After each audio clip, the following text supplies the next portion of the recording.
It is May 29th, 2020. This is the Wrestling Inc. podcast. I'm Glenn Rubenstein, joined by Justin LaBar and Matt Morgan, here to talk about SmackDown on Fox.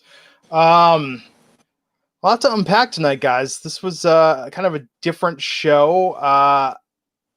Matt, aside from some of the obvious things people were talking about, what really jumped out at you about tonight's SmackDown? Well, first, what is everyone saying is the obvious? The Matt Hardy stuff, I think the Matt Hardy stuff is... Jeff Hardy. Oh, Jeff Hardy, sorry. My mind's still on AEW. I think the Jeff Hardy stuff in that opening, just shocked a lot of people. Right now, WWE will pull in real life into storylines, but to look at that correctly, to open with a spot that essentially looks like he was driving under the influence, and now the cop saying, "Oh, he smells like the alcohol that's in the car," and putting it that front and center, that they essentially did Jeff Hardy in a drunk driving spot to open the show, and he hit Elias. I don't know. I think right now, when we all could desperately use escapism, this was a very real way to start the show that a lot of people thought was in poor taste. I agreed with that, actually. I agreed with that point of view, because that's what I thought too. Between, not to get too political, or not even political, just to get too real world-ish, if you will, stuff with Minnesota. What just happened. And we don't want to be reminded of what's happening in the real world right now in any way, sense, or form. We want to go on that journey that pro wrestling's supposed to take us on, that we all got entranced by since we were 5 years old. Yeah. You know what I mean? That make-believe land of suspend your disbelief. But we all subscribe to wanting to suspend our disbelief. You don't have to work too hard to get us to do it. Good Lord, Undertaker shoots lightning bolts, for crying out loud. And we're all in on it. We love it. You know what I mean? So, there was no reason to do this tonight. This is terrible timing. Yeah, the timing is not great. But what we have to keep in mind is that they shot this angle and they shot this episode.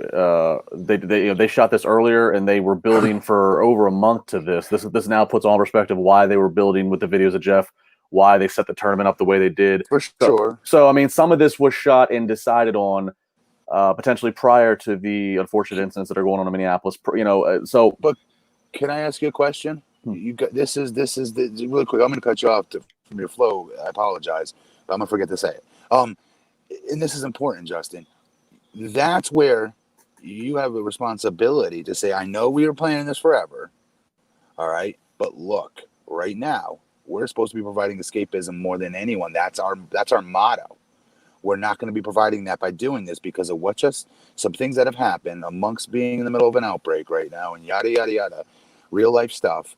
Right now is maybe not the best time for this. Let's just have Jeff go out and cut a from the heart promo about whatever and have him get into what's happened to him without having to do this. I don't know. Yeah, I just think the ability, Justin, to pull this and better minds prevail, whatever it is. Well, I'm not saying they couldn't have. I'm not saying they couldn't have reshot and pulled an audible. It is a closed set, so they can make virtually anything happen. But I guess let's take the unfortunate events of what's going on in the world at the moment and this week in America. I did think, to answer your question, Glenn, this was one of the more must-see, captivating episodes of SmackDown in some time, especially in the empty arena situation. This show was far more reality show feeling, soap opera feeling. We didn't see a wrestling ring until 15 minutes in, but when we did see a wrestling ring, we still got some really good wrestling action. But this felt like it.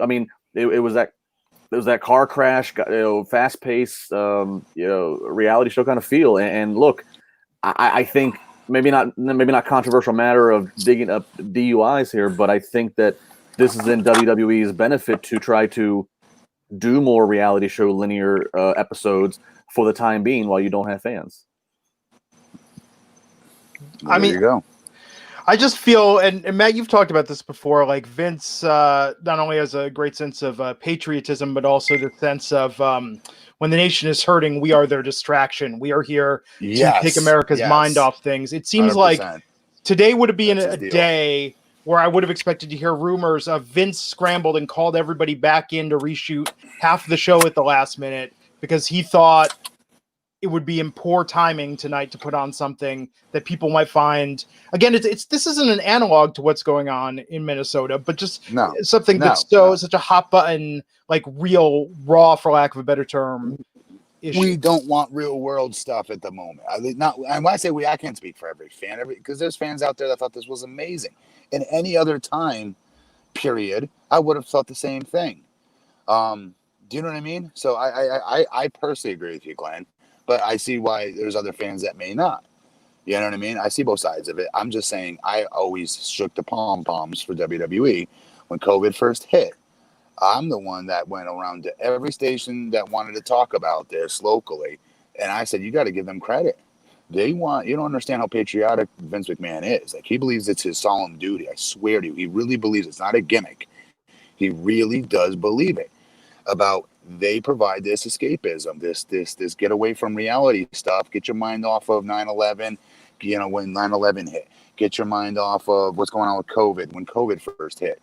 We need to applaud them right now. You may not be a wrestling fan, but you got to give WWE their credit, I said. So, I take that a little bit more, seriously. So because I'm out in the open about it, cheering them along for those things. So I've also got to be honest when I feel, they go a little too far and don't use that same thing. And I would argue the same thing goes when they go, not to get off on a tangent, and hopefully we don't open a can of worms with this, but that's same with my belief on why I will not watch any of their shows when they go to, where, Glenn? Oh, Saudi Arabia.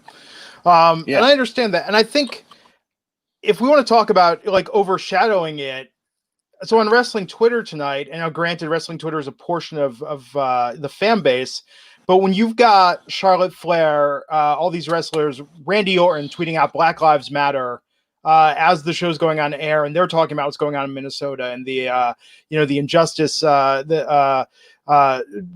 justice not being served by the delay of arrest and the terrible things that are going on in this country with race relations. I mean, when you've got the wrestlers talking about that on Twitter, and then it's like any wrestling show at the same time is going to seem sort of tone deaf compared to what a lot of the fan base is paying attention to there. It's like, I've spent tonight, instead of thinking about how can I tweet or participate in this conversation, I want to listen and read what other people are saying. I just think that we're at such a moment in history right now. The deck was stacked against WWE to begin with, but by doing this, it's just kind of like, this was not the counter programming to the horrors we're seeing, and everything that's going on right now. So Well said. Along those lines, Bob the Builder, $2 Canadian super chat saying, sending all my love to Minneapolis. Stay safe. We have heard from, speaking of which, of multiple fans, and I apologize. I think the super chat scrolled off, but someone said they're in Atlanta with what's going on with the protest there, that wrestling was preempted, so they weren't even able to watch SmackDown. And where was that? Where'd you say? In Atlanta. So with what's going on, if we saw in Atlanta, protesters were, I guess, at the CNN building. So there was live coverage that was going on. I mean, this is just crazy right now, what's happening. And I think a lot of people were probably very distracted tonight by real world events, and rightfully so. And wrestling took sort of a backseat to that. But that being said, they did open with this segment with Jeff Hardy hitting Elias, as Justin Lopez pointing out in the super chat, saying this is the third time in about 2 months they tried to kill off Elias. Yeah, technically he's correct. Jim and Cinto Gomez super chat saying, apart from the beginning, it was a good episode of SmackDown. Yes. And that's correct. I agree with that. Well, and I do as well. I'll say that, if you look past that opening, when they were backstage and had all the wrestlers jockeying for what should we do to replace Jeff in this Intercontinental title tournament, I enjoyed that, seeing the whole roster back there, and then them announcing the Battle Royal that opened up, where we had King Corbin, Shorty G, Drew Gulak, Jey Uso, Dolph Ziggler, Shinsuke Nakamura, Sheamus, Lince Dorado, Grand Metalik, and Cesaro, with the winner going on to face Daniel Bryan later in the night. What'd you think of this match and Sheamus winning that, Matt? I dug it. I thought that was the right call too. I think this was very good, actually. Yeah, right. It was the right call. I mean, Battle Royal, good, a little bit of excitement here, open field, and Sheamus winning, winning the way he did, logical. Obviously, he's the one that's been at odds with Jeff Hardy, so it makes sense that he's the one that gets to the opportunistic one who gets to now take, Yes. capitalize on Hardy not being there. Yes, please. So it was. I mean, again, never mind what you think politically or sensitivity about the opening segment of what they shot outside. And at least what this flowed as a story, just bulletproof. Yeah, I thought they did a good job with this. And look, I always like a battle royal. I think people competing for this spot, definitely built the anticipation. So the chat room, I'm just reading what everyone else is saying. It's interesting. I think a lot of our fans tonight, viewers, are kind of in the same place, paying attention to what's going on in the world and trying to get this escape by watching SmackDown. So we had Sonya Deville backstage warming up. She talked about dominating Mandy Rose last week. Lacey Evans is going to face the same fate this week. Lacey Evans appeared behind her. And then we also had Shorty G arguing with Cesaro and Shinsuke saying he was robbed. Cesaro talking some trash, saying he's not fit to be the IC champ.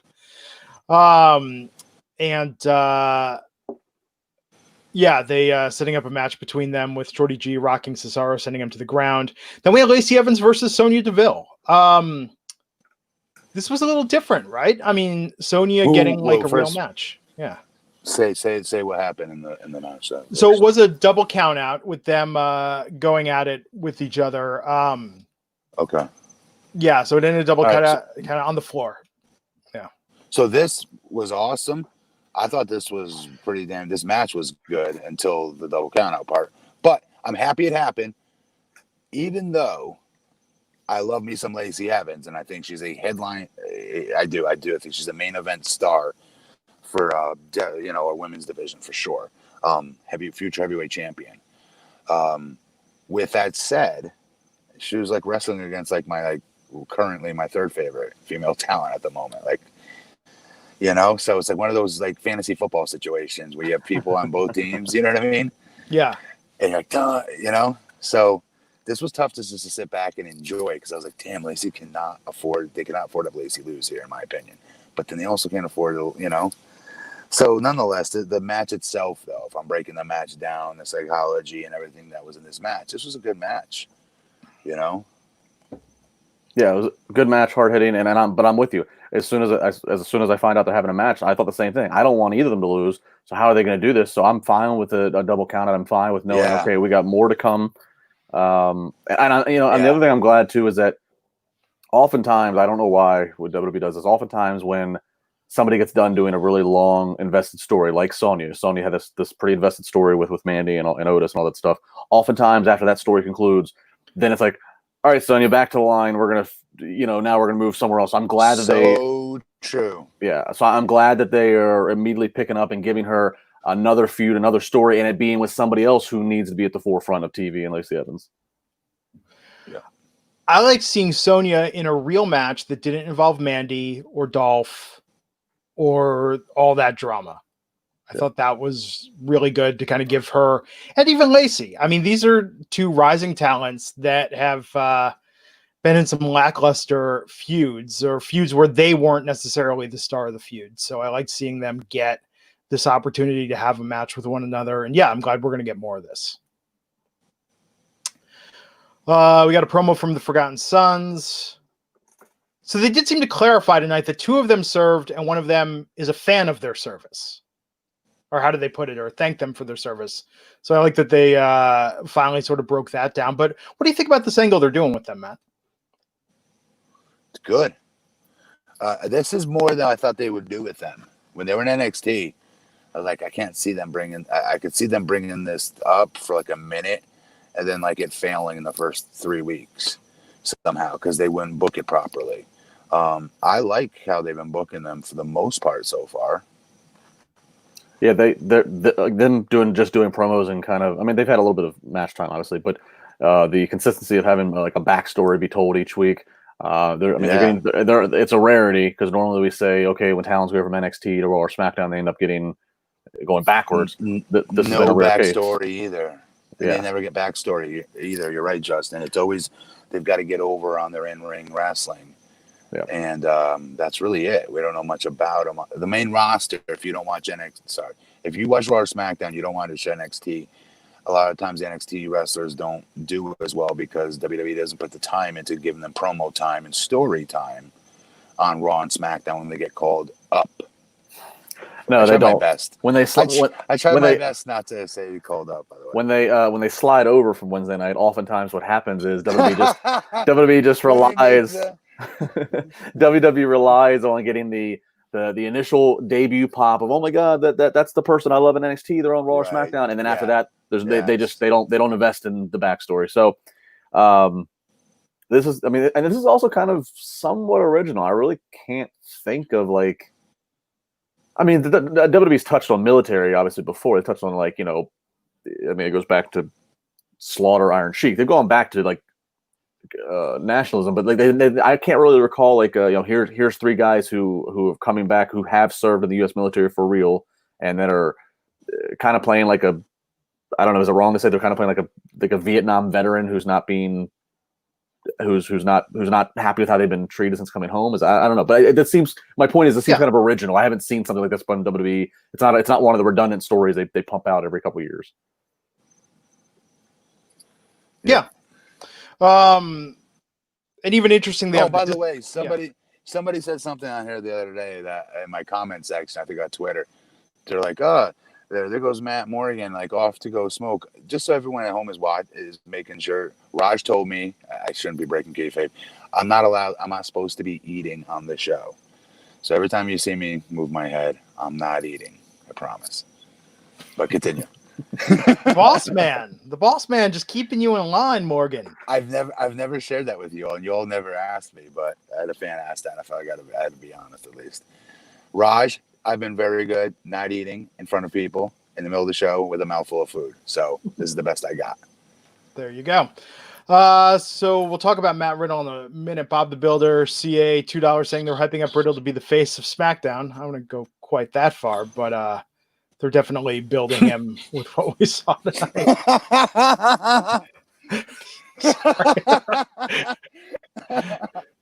Matt's reaction, good Lord. I wouldn't. What's your heat with Matt Riddle? No, I'm just saying, like, the face of Smack. Like, let's not. Okay, this happens every time. Nakamura's coming to SmackDown. Oh, he's going to be the top star in the brand. They're really giving him a push. This is going to be great. Bobby Roode's coming to SmackDown. We're going to get to hear the music. We're going to have the rope. This is going to be great. I'm just saying, let's. To borrow a phrase, cool our jets a little. Yeah, curb your enthusiasm a little bit on this because we know how this plays out. Yes, unfortunately, we do. Cart goes behind the horse, not ahead of it. The good news about Riddle, really quick, even if they book him as a jobber, which they won't, as long as he gets in the ring, I'm a happy man because again, everything he does is so different. Nate Monroe, Buck99 saying, do you think Cesaro should leave? He's so good. Yes, absolutely. Yes, and more. Yes, I do. James Foth, with this comment, said the Jeff Hardy stuff reminds me of Hangman Page drinking, except Jeff Hardy is actually an alcoholic. I was thinking that for a moment in a cynical Vince way. Vince going, AEW, what? They're doing an angle with somebody drinking? We've got a real life person with an alcohol problem here. Let's turn that into a story. Why didn't you writers bring this to me first? It does, but it's, I don't know. I mean, even with Paige, and I guess that's the thing. Like, Matt is someone who's been very open about their own issues and struggles with addiction. I mean, is it better to have someone like Adam Page, who we don't know for the record that he has any personal history with this, and he's merely acting as part of this storyline? It's like, what's better and what's worse? Is there a better and worse to have that versus Jeff Hardy, who then we're assuming is fully on board with this storyline and revisiting his past demons for purposes of entertainment? I think Jeff, knowing him, is cool with it because he knows he's messed up enough to where he's also very aware of his impact. Yeah. Jeff loves his fans. He loves his fans. Really does. So I could see Jeff using it like hell. That's the way I would use it too, actually. And that is, if I have an opportunity to bring to life a real storyline here, then listen, we're going to talk about my triumph as well, Vince. We can show this dark part, and tell this part of the tale, but we're damn sure going to show when I overcome this. Because let me be clear, I'm going to overcome this. You know what I mean? And it's my successes with addiction, not my failure. And that's my thing. I saw a lot of debate, on Twitter, on social media tonight about, it being poor. Never mind that there's stuff going on in the world, Minneapolis and such, but just it being poor taste to use Jeff's past troubles. And I mean, and everybody has the right to feel, if they don't find it in good taste, that's everybody's right. That's any person's right as a viewer. But when people ask me, my opinion is like, I feel about it whatever Jeff feels about it. If Jeff felt fine doing this and felt that it's going to help a story, it's going to help a teaching moment at the end when this whole story rolls out, then I'm fine with it. It's like, I mean, like if like a Hollywood actor, if I think in the 90s this actually happened. I think if Keanu Reeves in real life gets pulled over for DUI, and then like he accepts a couple years later a movie script where it happens that his character in the movie is drinking and driving, like we don't get all up in arms about that, do we? I mean, if as long as the participant, as long as the talent in this case is okay with what they're being asked to do, true. and it's not like Jeff is a young wrestler who's agreeing to something that he actually isn't comfortable with just to keep his spot, dude. Jeff, you're hijacking my stuttering character tonight, brother. What's going on? You're killing me. Stuttering. And that's I'm stealing my stuff, but go ahead. Yeah, I always have a stutter. No, I think you're right. I mean, like, so Justin, I think we put in good context. You did. Always really admire, like when Ben Affleck, I'm going to make a movie reference here. Everyone's going to be like, why are you bringing up this movie? Like in the movie Bounce. I mean, we know Ben Affleck has famously had issues with alcohol. So in Bounce, played a character who had a drinking problem. Like that was part of it. It was issue with alcoholism. I understand the Way Back that just came out recently. It's kind of a similar thing. Like, I think it's very powerful when somebody who's really been through it uses that experience in their work. So you're changing my opinion a little bit on it here. I think it's not the struggle, though, or Jeff acknowledging that I have an issue with. I think it was the idea more for purposes of kayfabe having implicating or suggesting that he was driving while intoxicated as part of the story tonight. That was the part where it was kind of a little jarring. Sure, but I don't want to. I mean, and we will get to the main event segment, but I'll bring up. Yeah. What? Sorry, I didn't know you guys could hear that. Sorry, continue.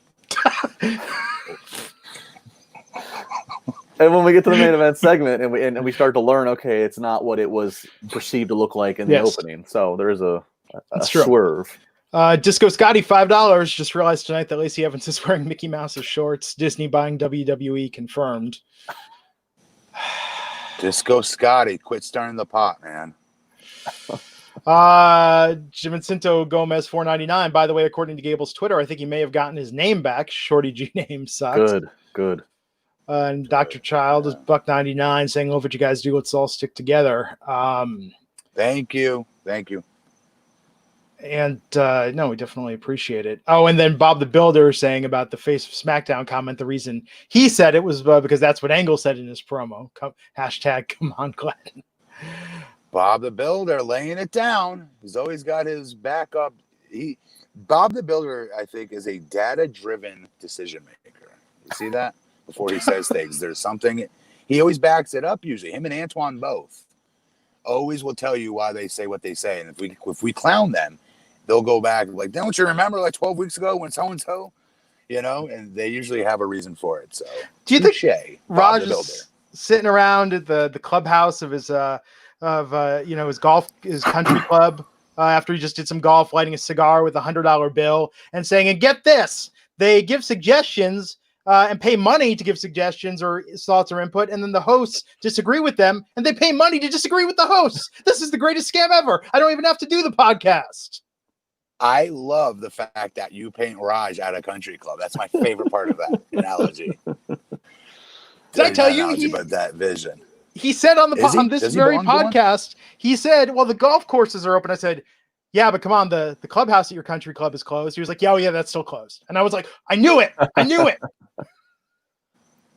So, I miss it. I now remember you doing that, actually. I didn't even pick up on it at the time. Raj, you belong to a country club, Raj. Whenever I think about Raj living large, nice. Whenever I think about Raj living large, I think of the 1995 Hunter Hearst Helmsley promos. That's what I think Raj is sitting around doing. Do you think he plays? Hang on. Do you think he plays polo? Oh, I could see that for sure. Yeah. I see him being. He's doing billiards. He's doing polo. He's doing cricket. I mean, I think he's doing it all. Okay, here's the question: do you think Raj owns a horse, or he just borrows like a friend's horse when he does polo? No, he owned one just for the 2 times a year he'll use it. For sure. For sure. I mean, at this point, guys, I'm surprised he doesn't ask us to cut his grass.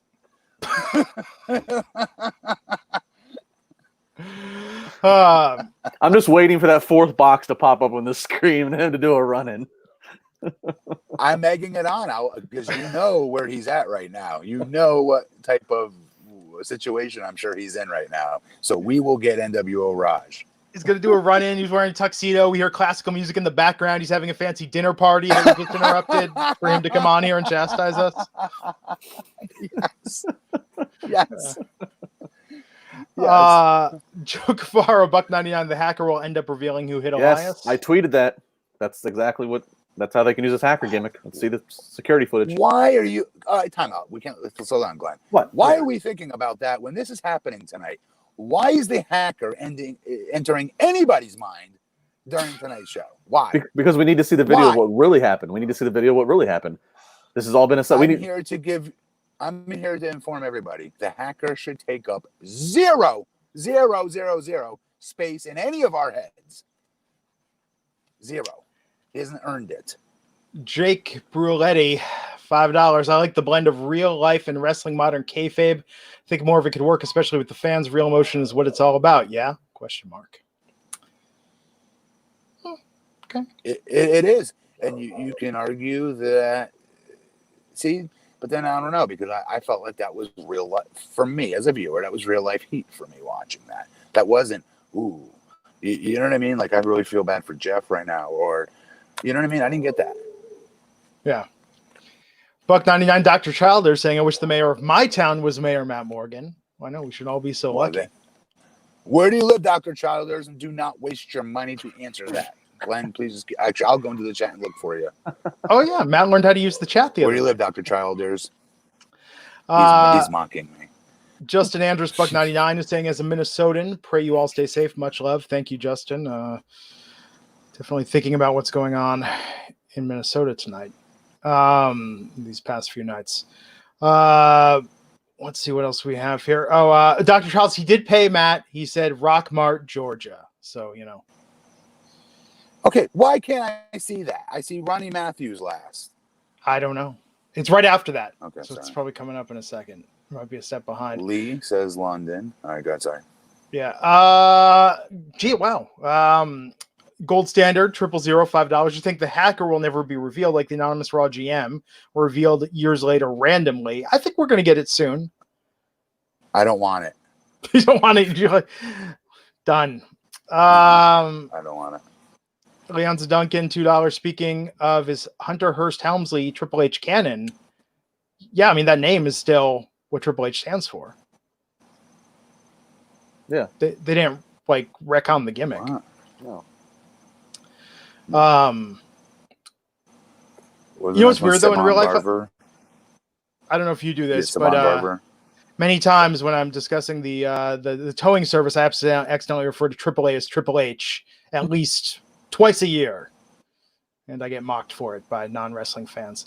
Now Phil, and I'll address this head on. Phil, Canadian $5, saying, I think it's clear people are AEW biased. They do a drowning spot, and that's fine. They do this with Jeff Hardy, and everyone is an outrage. I honestly, we talked about this. I don't think people saw it. We saw this as a Matt Hardy gimmick about the pool and the reincarnation. Yeah, I don't think it was meant. I didn't pick up on that at all. Obviously, I would have had a very strong opinion of it, obviously. Shadow's a very good friend of mine. Not a wrestling buddy, but a real-life friend. So I would have been irate about that had I picked up on it. I didn't till we did this podcast, and you guys in the chat room said it. And I was like, oh, shoot, I didn't even pick up on it. But to be fair, if my emotions felt that way, I'd be lighting them on fire for it. Trust me. Yeah, you know. So go ahead. What was the next one? Savan Vavar saying, not to get off topic. Savan, too late for that. Any chance we get Roman to join Seth on Raw with this Messiah storyline? I think Roman's still bigger than Seth. I mean, so much bigger than Seth. Hell yeah. Hell yeah. Terrible Trey 499 says, I've been lucky enough to meet Jeff a few times here in North Carolina, and he's always been a cool guy to be around. Great guy. I've always heard good things about fan interactions with both of the Hardys. And wait, there was one other one. Let me go back here. Bob the Builder, $2, saying, come on, Glenn. Raj is too busy oiling up Ryback. So. Way to redeem yourself, Bob the Builder. Okay. So, back to the show tonight. Oh, this Moment of Bliss segment with Alexa Bliss and Nikki Cross. We had the New Day out there. And then interrupted by Bayley and Sasha. Bayley getting into it with Alexa, which set up the match, Sasha Banks versus Alexa Bliss. But tonight, what did you guys think about like this segment in particular and the fact that we've got an audience again? Granted, they're all wrestlers and talent. This segment was good because there was some people in the arena. You know what I mean? It worked. Again, still don't like these two as a tag team. I will say it every week until they're no longer a tag team. But it worked tonight.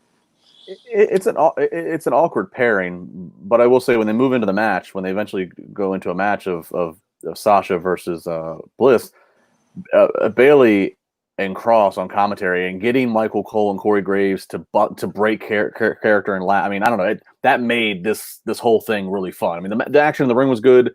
Sasha's finish. If for people that miss SmackDown and you're relying on us to give you the high points, go find the finish. Sasha jumping from the apron and the little apron to the roll up she ends up pulling to get the victory in this. This was a really fun part of SmackDown. Again, everything from the comedy that was going on at the commentary desk and Cole and Graves just not being able to hold it in to the in-ring action. I liked a lot of this. This was great. Yeah. I actually think Sasha versus Alexa, I mean, having this match, it is interesting how much Cross and Bayley commanded the attention here. Sasha picking up the win was good. Matt, I'll have you know, I still yell out, God damn it, every time Bayley calls Sasha the Blueprint. Every time I get angered when I hear them continuing to do that. At least somebody's defending me. Thank you, my friend. Yes. He's not eating on camera, Raj. He's not eating on camera. That's what matters. Anyhow, set me up for that. I'm sorry.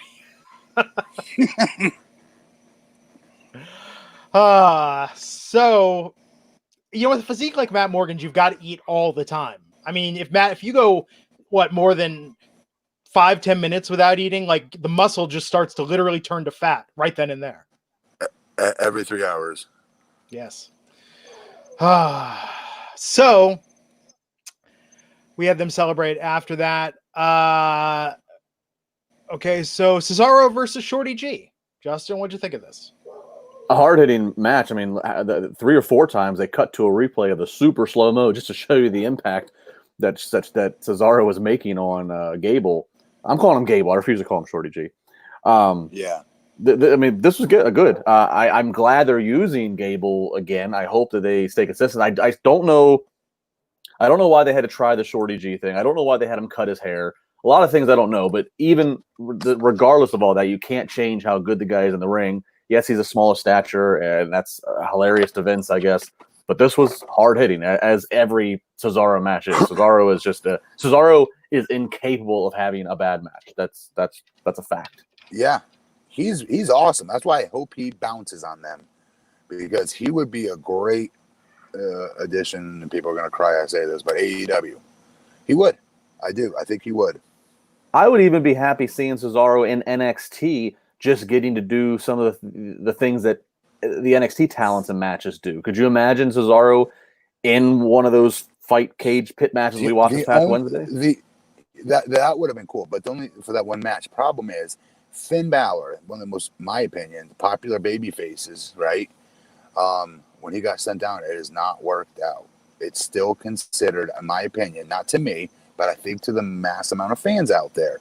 Even though NXT is a hotter, cooler show, I guess, if you could say that, it's still considered a step down, almost a demotion. The only one I've seen so far to make this work so far is Charlotte, honestly. Do you know what I mean? Where you've wrestled a main event on Raw and SmackDown consistently, not just once. You know what I mean? And then can go to NXT. Well, and that sucks because he would be good on that show.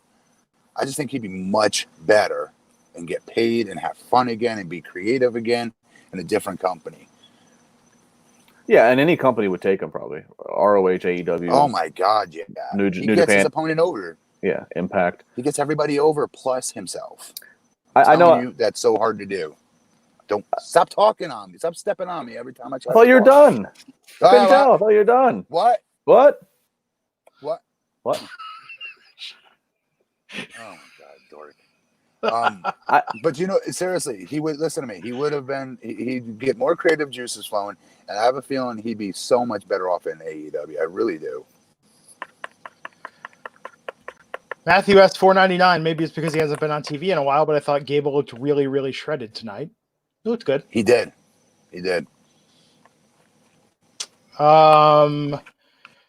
And let's see. After that, with Shorty G picking up that win. Shorty G. Let's talk about this was a high point tonight, right? Mandy Rose and Otis, and we saw them at the pool. And Mandy Rose, we saw her fantasy, and it was a play on that famous scene from Fast Times at Ridgemont High. I popped for this. I thought it was clever. You popped for this? I mean, because it was kind of a deep reference. Okay, well, and plus it was also kind of. I mean, Sorry, the reference, yes. Because it's our age. We saw that movie. It's probably the first time anybody of our age saw nudity, I'm guessing, like it was for me, right? Well, it wasn't Howard the Duck, but it was after that. Besides, oh yeah, you're actually correct. Besides that, you remember my childhood better than I do. Still, other than that, I thought this was corny. No offense. Matt, we're going to crush it if we ever go on the Newlywed Game together. Like, just because we know so much about each other. But Glenn, I'm with you. Glenn, I'm with you. I thought it was entertaining for what it was supposed to be. And it was clever that they flipped it and they had it was Mandy's fantasy about Otis. Even the thing with the suntan lotion, like I'm not saying like of everything I'm going to watch on TV this week or month or year, this was the best thing. But for WWE, this was like about as good as it gets with actual humor. And I should applaud him for being creative. I always said, even if I don't like it, if it's creative and different, I have to applaud it to encourage more of that. So for that, I should applaud them. But I'm just being honest. I don't care about the storyline. I hate this storyline. It was after this segment that I thought about that segment. I thought about what the story that we were weaving with the whole Jeff Hardy thing. And I said, you know what? Especially, people like us three, the real watered down PG playing to the kids, that's just not appealing to our age demo. This was not that. This tonight's show felt very much like a more adult oriented show. So that's why I think it was entertaining. I thought he was going to say Attitude Era, and I was going to shut this show off for everybody. Justin Lopez, $2 saying, love me some Phoebe Cates. Yes. Wow. Good call. The overachiever, $2 saying, will Vince replace NXT with WCW? What? I don't know. I did see that somewhere. I don't even go on the mark sheets either. I could have sworn I seen this in like a Twitter feed somewhere. Seriously. I mean, serious. I saw this, I think, on my Twitter feed somewhere. Somebody talking about is WCW coming back. I just thought he was, just being crazy with that comment. And now there's somebody saying it right there. Is there anything to this? I don't know. No rumors at all, right? Nothing. Okay. So after this, we had Kurt Angle and we had the promo for Matt Riddle. He also put over Randy Orton versus Edge at Backlash. So we talked earlier about how NXT talents have trouble when they go to Raw or SmackDown and backstory and this and that. This is a good start. They, having a Hall of Famer and Kurt Angle do the announcement and lead into the video package. That's a little more of an investment. So this is a very small thing. Good start. I'll be curious though. Once Matt Riddle, they start using him, Like, and Vince now has more control over him. Like, the last, like, one of the big things for Matt, and, you know, the cool bro is he's barefoot, and then he kicks the flip flops off in his entrance. Like, the last wrestler to wrestle barefoot in WWE was Rusev, and then Rusev twisted his ankle landing on a spot outside the ring, and from that point on, Vince made him switch to boots. So I wonder, something so simple that's to the bro gimmick of Matt Riddle, is Vince going to allow him? Like, I'll be curious to see what touches and changes Vince makes, if he makes any. Keep him barefoot, but dude, stop doing the flip flop crap. That is corny as hell. It just is. Speaking of Fast Times, why don't they just give him the full-on Spicoli gimmick? You know, at this point, I mean, he's 2 steps away. Seriously, it is so corny, that thing, that gimmick. He doesn't need to do it. Terrible Trey 89 with a $1.99 super chat saying, "Who do you think Riddle should feud with first?" We got to think stylistically here. So think of Dolph Ziggler. Who do you got, Justin? See, there we go. Really? Dolph Ziggler. Dolph's a good first opponent for a lot of people. But, man, what do you think, Glenn? Do you have one? Well, Dolph Ziggler was the first feud for Nakamura and Bobby Roode. And look how that turned out. We saw how those went. I know you're going to say that, and you'd be correct. But he's right, though. Dolph is the best. I still think he's one of the best workers in that company. It's just that he's been buried for so long. A win over him doesn't mean anything as much. Yeah, it's not about the win. Yeah, sorry. Stylistically, what would you put there? Because they're not going to put somebody in there right away that's going to fight like MMA style versus him. I'm hoping they put him in there with someone who tries to out wrestle him, and that just doesn't work. We get to see all his offense on full display, all of his running kicks, his knees, all the stuff he does. It's so damn different. I just think for the way that Dolph sells, Dolph doesn't have bad matches, and also there's a couple fun layers of Dolph, and Dolph's used this card before, but he can play the whole, you know, I've been overlooked, here you are, bro. I also think there's a fun little play of, like, you know, Dolph had that gimmick for a while, even on his tights, of, like, you know, stealing your girlfriend since 1980, whatever. Like, I feel like Matt Riddle could almost come off as like, Dolph, I'm the cooler, newer version of you, and I'm actually going to win. I feel like there's something that could be played off between these two that would be fun to watch. Alonzo Smith saying he saw that it was Corbin. It's been confirmed. I'm seeing other people in the chat say that as well. And that's the biggest heel. heel. I don't like that.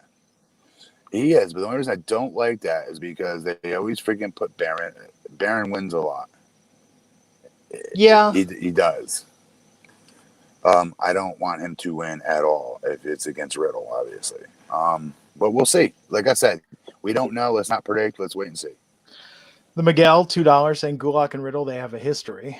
But Riddle's listen, if Riddle's going to be booked as a star, he's got to eat Gulak alive. I don't care about the that's the problem. He's got to gut him. Yeah. Not to mention Gulak's a babyface, and they're going to bring Riddle in as a babyface. So let's talk about this main event. I'm sorry. Can I ask you a really quick question before we move on? What about you? People are going to think I'm crazy because they probably like the bro gimmick. I don't like the bro gimmick. He doesn't need it. His style is so damn different. I can't say that enough ad nauseum. With that said, why not have him come in with Paul Heyman, let Paul Heyman do his talking a little bit for him, and let him be the different version of Brock, a very, very different version.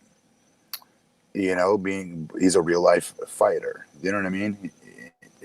I don't know. So Matt, that shoots him up right away.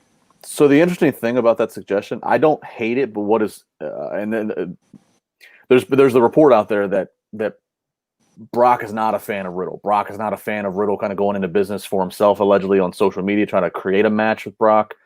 So I wonder, talking real life, if Brock would be okay with his real. You know, I mean, Paul really is like a manager and business manager for Brock. Like, I wonder if Brock would be okay with it. Brock, you know Brock. You know Brock's all about business. So, I mean, if they can convince Brock this is going to get the internet buzzing, this is going to make good business for you and Riddle down the line, Brock might be onto it. But from everything, because they know it's going to happen one day. That's the biggest part of the hook for me. Yeah, is that one day the two Heyman clients got to go against each other a year from after Matt has all these wins. I think that's a great story. Well, actually, you're selling me more on it the more I think about it. I think that's a great story to set up long term. Again, Brock starts to get jealous. Brock starts to get a little jealous, you know? Yeah, no, Paul's giving him more attention. And it would work too that Paul could still manage Brock, and Brock's on Raw, Riddle's on SmackDown. Yes. So that would work. That Paul's kind of bouncing in between, and then it starts giving one more attention than the other one. You get to either, what is it, Survivor Series? What's a cross brand? Is it Royal Rumble or Survivor Series? Or is it neither? They both. What's the one where they always have the crossover? Survivor Series. It's one of those, where he's watching the tape backstage or something like that. He's like, yeah, you don't do that for me you don't do that with me, Paul. What the hell? And then just plants the seed going into Mania from there. It's just something simple. I don't know. He just gets jealous though. But you're right. Brock in real life, probably because he has such heat with him and doesn't want to do anything with him, then it won't happen. I know. I'm just trying to think of something different because I don't like the bro gimmick. I don't think the bro part of his gimmick is going to be headline material. I don't think he needs it. I just don't think he needs it. He's better without it. But Matt, if you keep saying gimmick, that if you've ever been around Matt Riddle, that's. I'll be right back. No. You guys keep talking about this. You guys keep it going. I'll be right back. Yep. I've never been around him. I've never met him. That's pretty much who he is. He's a laid back guy who's open about liking to smoke. He's kind of like he's just a different version of RVD in that respect. That the bro gimmick is not much of a gimmick. It's just it really is him. Okay, so that's what worries me though, is that because we saw what they did with RVD, he never got to where he should have and deserved to get to. I was going back and watching the invasion angle again. Dude, RVD was crazy over, insanely over on a team full of heels, that were getting booed like crazy, and RVD was getting chants. He was getting chants in like tags with The Rock. Like he was, I'm telling you, crazy pops. And yet they still screwed him over, in my opinion, by not booking him appropriately. They had him be like the hardcore champion and crap during that. And in my opinion, they should have skyrocketed him, but that's another story. Well, I definitely think RVD could have gone further. One thing I always think of, though, is that when RVD in his career, at least in the first half of his career, he's had so many chapters, good on him that he has. On the first half of his career, I mean, when you think about RVD in the original ECW, it worked so well because he was so cool, his moveset, his matches, but he had somebody speaking for him. He had Bill Alfonso. He had somebody else doing that stuff for him. It's true. He's not the strongest talker, and he'll admit that to you. So, but Matt Riddle can talk. So, I mean, but Paul Heyman or somebody for him would also be good. But like, I feel like Matt Riddle might have a few more tools in the toolbox to. Do you ever listen to his promos and you're like, oh man, he means business? If I miss this match with Matt Riddle versus The Rock, I'm really gonna be missing out because of what he just said. I get what you're saying there, and maybe no, but I guess what it is I've become such a believer in Matt Riddle, both because he has an MMA career and because he looks pretty vicious in a pro wrestling format, that while he might still be smiling while he's still broing it up, I'm like, he's gonna mean business when the bell rings. He's gonna kick the shit out of you. I don't know. That's me though, but. No, it's all very true. But I'm just thinking if he could shake the bro stuff a little bit and how he, I mean, dude, he's lethal in that ring. Like seriously, he just is, dude. He looks like he's taking dudes' heads off with those kicks. And he sells his babyface expressions when he's selling. He's on point. Yes. He's really improved, actually. I was just going to say, he's improved immensely on his babyface selling. Gordon, big fan. $4.99 saying, according to PW Insider, WWE is looking at using the WCW name. We'll see. But that could just mean for like a one-off pay-per-view of let's do like a throwback Halloween night. Havoc. Yeah. Yeah. Oh, there we go. Kazarian X, $10. Shout out to the Wrestling Inc. podcast. I started watching this pod just for Matt Morgan, who's one of my favorite big guy wrestlers. I always wanted to know where the name Carbon Footprint came from. Jim Cornette. I was at TNA and Jim Cornette came up with that. Very creative. That was very creative, I thought. It is. So the main event, which we talked about a little. Daniel Bryan winning over Sheamus, distracted by Jeff Hardy. So good match between Daniel Bryan and Sheamus. We got the distraction afterwards. Jeff Hardy beating on Sheamus, setting up Bryan versus AJ Styles in 2 weeks. The winner capturing the Intercontinental Championship. What'd you think of the match, Justin? Oh, Matt, I was giving Matt a moment to finish there. I was gonna say let Justin talk first. No, you're right. You go ahead, Justin. Just polite wise. Sorry. Yeah. No, good match. I got excited when it was going to be Sheamus versus Bryan because I remember the battles they had earlier on in Bryan's rise as a main event star. Yeah, and then we get Jeff who comes out and obviously they left the cliffhanger. We didn't get any explanation, but obviously Jeff's not in handcuffs anymore. He's here and he's after Sheamus, so Sheamus has done something. So again, aside from the politicizing this and what have you, storyline wise. Good little cliffhanger. I'm interested now next week to see how they explain what we learn. I think this SmackDown will be one of the better viewed SmackDowns that we've had in the last couple of months. And I know that there's a lot of other stuff on TV with news coverage of pandemic and of riots and stuff that could take people away. But I really think that or even maybe if not the live viewership, I think we're going to see like good like the YouTube numbers. I think all the fallout. I think the buzz on social media of people talking. Even if they're criticizing, it's going to translate into people waking up tomorrow morning going, man, I got to check something out on SmackDown. Apparently something big happened. Wrong week for it, man. Wrong. I mean, I agree with everything you're saying, Justin, but tonight, I guarantee you no one's going to be talking about this on social media tonight, tomorrow, Sunday. Like, world's got bigger things to pay attention to right now. I think they should have found a way to hold this for a week, especially because they said tonight the Intercontinental Championship match between Bryan and AJ isn't happening for 2 weeks. So I think that delaying this wouldn't have hurt them at all and would have saved something big for a week when people might be paying more attention. But again, and Matt, we said it earlier, you can change things, but they're taping stuff so in advance, putting stuff in the can. It's just hard to say what was being weighed out of what can we change, what can we pull, what can we call an audible on right now. They're taping so much ahead of time. What are we critiquing here? Because AJ Styles versus Daniel Bryan is a WrestleMania main event match to me that I'd pay a lot of money to watch. I swear I would. No, I agree with that. This is going to spike the Intercontinental Championship to mean something for the first time in God knows how long. But I'm not stupid because it will last the totality of 6 months to one of those two lose it, and it will be worthless again. But the match to see who wins the Intercontinental Championship itself, holy crap. I'm really looking forward to this match.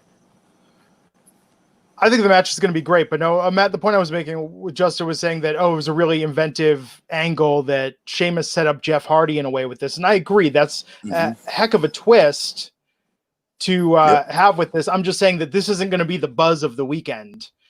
You know, I mean, I think Randy, I mean, honestly, like Randy Orton tonight getting into it and talking about Black Lives Matter, like wrestling Twitter is really in a different place right now. So I don't think this is going to have nearly the impact that it would on another week when people are talking about, when wrestling is talking about real life. Well, and you're right. I saw Randy Orton, I saw Seth Rollins, I saw Charlotte. They all were talking about that. But I will say, as I watched Twitter live as SmackDown happened, there was just a ton of debate going on about the stories on SmackDown. So that it was more so than normal. So I was like, man, rightly or wrongly, people are chattering about this episode. Right. But no, I think Bryan versus AJ will be fantastic. I think the hacker, in fact, I think, really quick, I think he'll steal the show. And Matt, your favorite character, the hacker. I think the hacker is going to reveal what Sheamus did to Jeff Hardy. I don't care what he did to Jeff Hardy. You know, in this day and age, I'm being sincere. I'm just telling the fans what I care about, what I don't care about. This day and age, especially people in your line of work, with politics, Matt, people flip and flop and change their answers. You go back here, Matt Morgan has been against the hacker since day one. He has been down on this gimmick. He has never changed. He stays the course. He is steady. He has integrity, and he knows what he believes. And he believes the hacker is terrible. Yes. I am the mad hater when it comes to the hacker. I am the hater of the hacker. I hate it so much. I hate it. Your aggressive hate leads me to believe that maybe you're the hacker that's going to be revealed. Just calling it out. Right. When you keep saying, "Oh, that girl's ugly. Oh, that girl has cooties. I don't want to talk to her." That's the girl you have the crush on. That's what you're doing here, Matt Morgan. Some solid third grade psychology 101 right there. It is. There we go. I was gonna tell you something really cool, but now I'm not.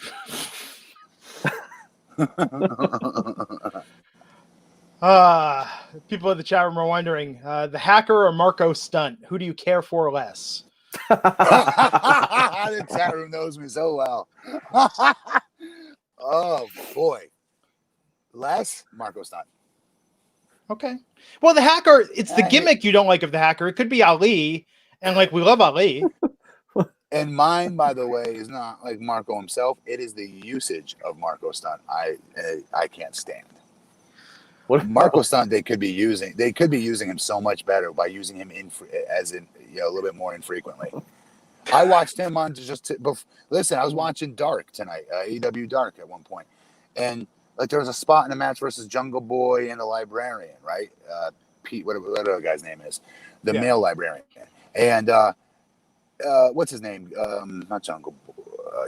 What's his name? Pete, the librarian. Sorry, gets thrown to the outside, and like he bumps into Luchasaurus, turns around, doesn't bump into Marco Stunt, but Marco Stunt instead starts doing his flossing dance instead, and that like really bewildered the librarian. It's crap like that. Like, dude, it's come on. It's just, I don't know. I don't like it. I'm not entertained by it, and I think there's a place for him.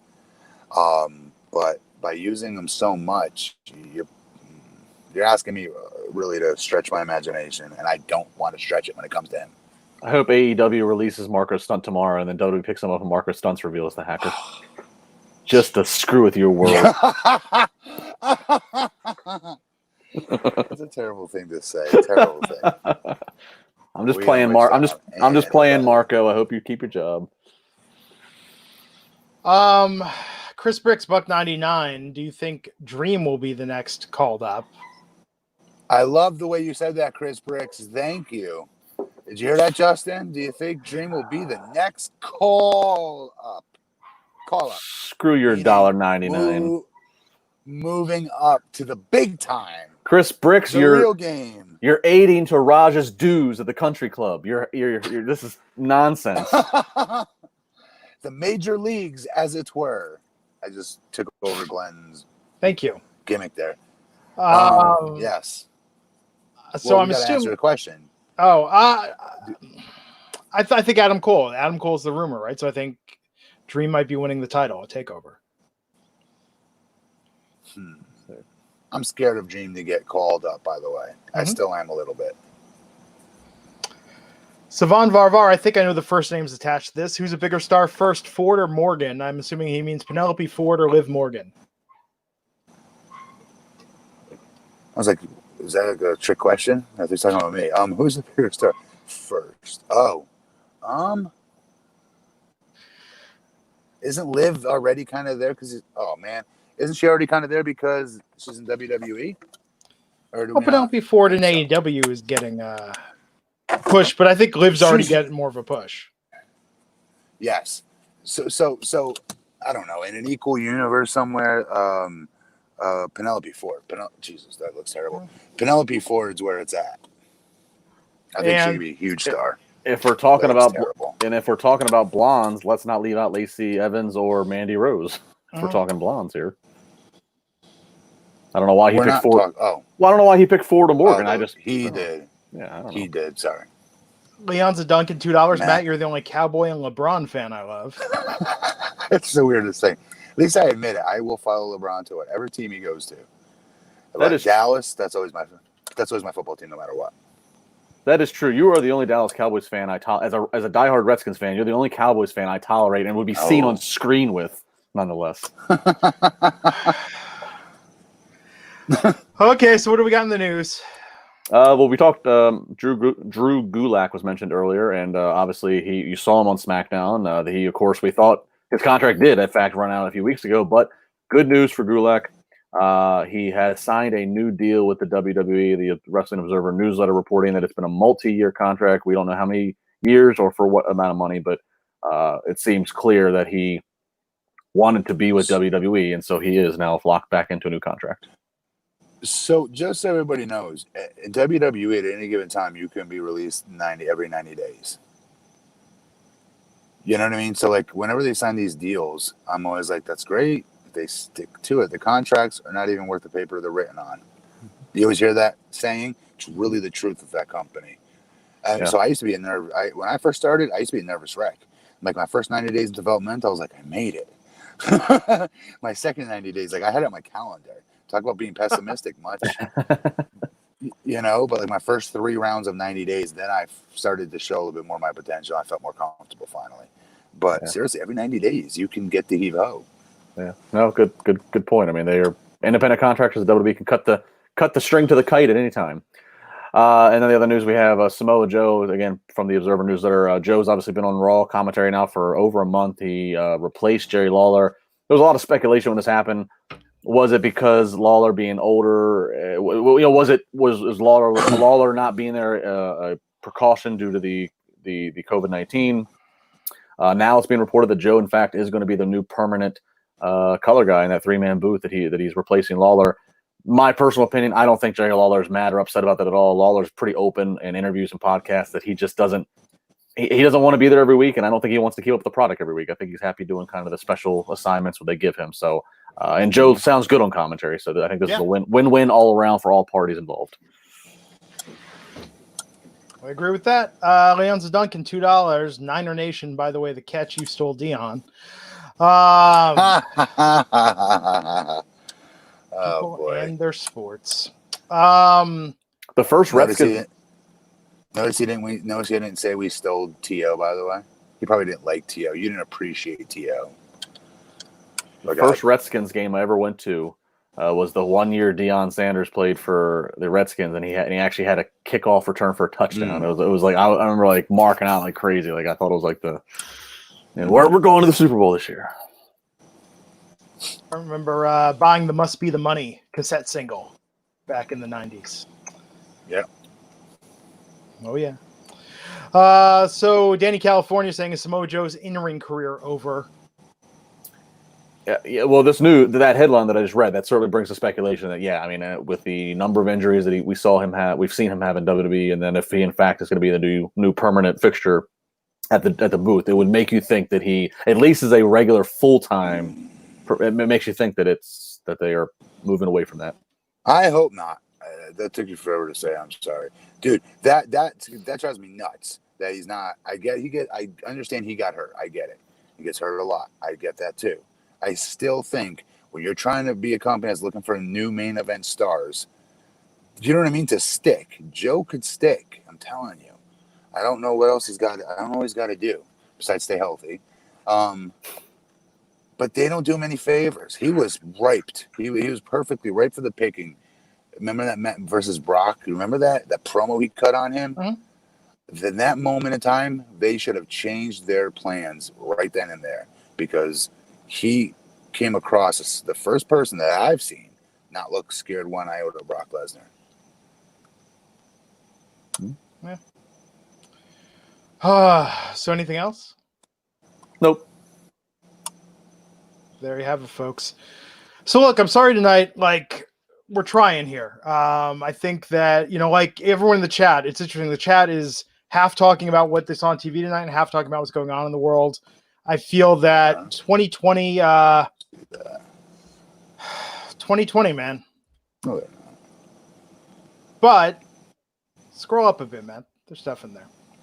And I'm paying attention to the chat. Like, I'm getting news updates from the chat. What's going on? And I'm just like, man, it's kind of crazy with all this. But what was the headline today we were talking about, Justin? Just as a sign of how this year has gone. Oh, the monkeys stealing the blood COVID-19 samples. Monkeys in a lab in India stole COVID-19 positive blood and escaped the lab. This is an actual news story today covered by multiple reputable sources. This is the world we're living in. You're kidding. No, not kidding. But look, Monday night, we're going to be back here. Me, myself, Matt. Myself. Nothing this weekend? Nothing this weekend? Oh, nothing this weekend, right? But next weekend and the weekend after that, we got stuff. Okay. I won't be here the next 2 Fridays, so I'll see you guys on Wednesdays. Drunk Raj, guys. We're going to have Drunk Raj. Yeah, Wayne Montgomery, Buck99 wants to know, what about the ratings NXT versus AEW this week? Both had a significant boost. It was AEW, I don't have it in front of me, but AEW did. The AEW won and the war, but both had a huge boost compared to the weeks prior. Chris Jones is saying over 800,000 on AEW. NXT was over 700,000. So that's good. That's positive for both brands. Chris Jones stealing your gimmick, Justin. It ain't my gimmick. It's not. I didn't ask to give the news headlines. You didn't? I didn't.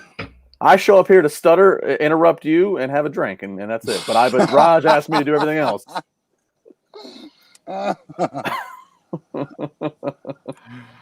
Okay, everybody, look, stay safe, stay healthy, stay sane out there. We're going to be back here Monday night on the podcast. And until then, take care.